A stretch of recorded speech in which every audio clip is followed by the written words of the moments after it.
absolutely crushed by what we believe is going to be one of the worst teams in the league.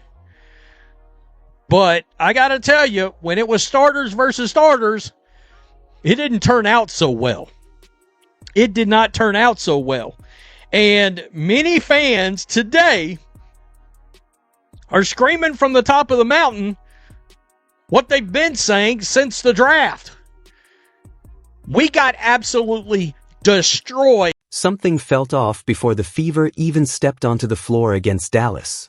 Normally, the team environment carries a loud, confident energy, but this time the atmosphere looked tight, and sharp-eyed fans immediately picked up on it. Sophie Cunningham didn't look like herself. The injury narrative around Sophie Cunningham had already grown into one of the most talked-about topics in women's basketball. Fans were already on edge, feeling that recent physicality against Fever players had gone too far. After the game, that tension erupted online as clips of the collision involving Breanna Stewart circulated everywhere. That entire storyline is still hanging over the team like a shadow. Tension around the team felt impossible to ignore. Then the cameras showed Lexi Hall and suddenly fans noticed something unusual. She looked angry, but not emotional or shaken. It was controlled intensity. She spoke sharply with teammates during warm-ups, locked in and focused in a way that stood out even from a distance. Leaders quickly started pointing out fatigue and limited rotation options because Indiana simply didn't have enough bodies to sustain the tempo. Dallas kept pushing the pressure, and Paige looked completely in control, calm, composed, and dictating the rhythm while knocking down difficult shots and setting the tone early. Fans are not missing on this post. If you can't find some rebounds, there won't be many wins this season. I mean, yeah, totally outcoached. White absolutely sucks, and the moron owner's keeper, and the loser cocks around. This was embarrassing loss and proved how bad a coach White is. Boy, I got to tell you. Time is great, and tonight, we urge them to sign Passat, plus also the mess that the Three Stooges made at the draft by getting midgets. People are pissed. Maybe, just maybe, you can get rid of some of the mini point guards you have and get a effing big.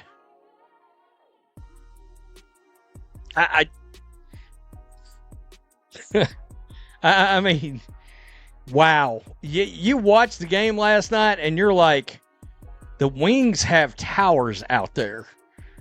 He got some folks out there, tall folks.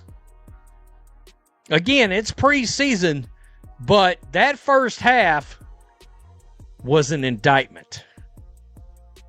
That first half was an indictment. Look, I wasn't the biggest proponent. Some fans started claiming the Fever were on the verge of a full collapse. Others insisted Paige Bueckers was already taking control of the matchup, and for a short stretch it genuinely felt that way. The camera eventually cut back to the Fever bench and exploded. On the very next possession, she stepped back behind the arc and drilled a deep three with zero hesitation. Suddenly, the entire atmosphere flipped. Dallas looked caught off guard, while Indiana's offense completely transformed in structure and confidence. The spacing opened, Clark pushing the ball in transition, scanning the floor, and setting up the next decisive play. Paige picked her up defensively near midcourt. The crowd stood up instantly. You could feel the tension inside the arena because everyone understood how much this matchup mattered. Clark paused, gave a subtle hesitation, then shifted into a dive. Hull was visibly fired up on the sideline, shouting in celebration as teammates jumped to their feet. Even players who had been visibly frustrated moments earlier were now fully energized, because Clark had single-handedly flipped the momentum of the game in an instant. At the same time, social media lit up again. Fans clipped. Fever were out-rebounded 45-26, outscored 50-30 in the paint. Again. But Aaliyah Boston wasn't in there. Okay. 13 points, 8 boards. It's against the Wings. And in the first half, The game plan didn't work against the starters. Starters on starters, you still lost the game and got destroyed in the second quarter. I mean, God. It's crazy as hell. It really will. Save your money, people. White at the helm, bad coaching, not worth giving him our money to pay the front office in White. Guess what, folks? I'm going to tune you into something. The Indiana Fever better recognize something. You know what everybody has noticed? Regardless of how they cover this team, how pro Indiana Fever they are in WNBA, or how anti-Stephanie White they are, blah, blah, blah, blah, blah. You know what everybody's noticed? The interest in this team is down. And how do we know? We're talking to people all across the spectrum, and everybody's analytics are down. No matter how pro or con you are, that fire, Stephanie White, what they did last year with that injury, I keep telling you guys, it has hurt this situation. Here we are right here. Paige Beckers, of course, she got the top performer from the WNBA. I mean, look again. Yeah. I mean, 21 points, 4 assists in 16 minutes. The top performer was Caitlin Clark.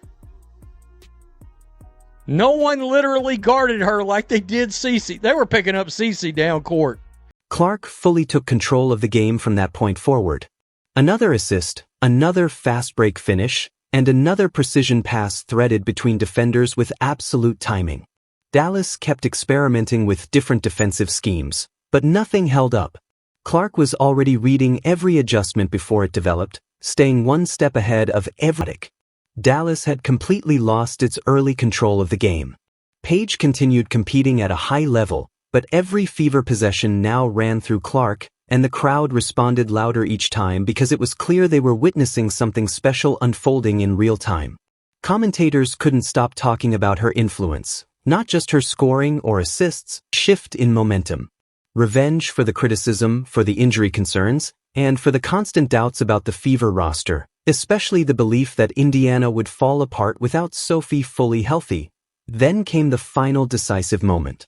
Late in the fourth quarter, Clark drew defenders toward her near the logo. Dallas hesitated for just a second, and that was enough. She immediately zipped a perfect pass to an open teammate for an easy finish. That was the dagger. The arena erupted one last final score. It was everything around it, the injuries, the tension, the roster concerns, and the emotional pressure surrounding the Fever, and then Clark taking complete control when it mattered most. Once again, when the game tightened and pressure peaked, when doubts crept in and collapse felt possible, Caitlin Clark shifted the entire outcome and the basketball world watched it unfold in real time.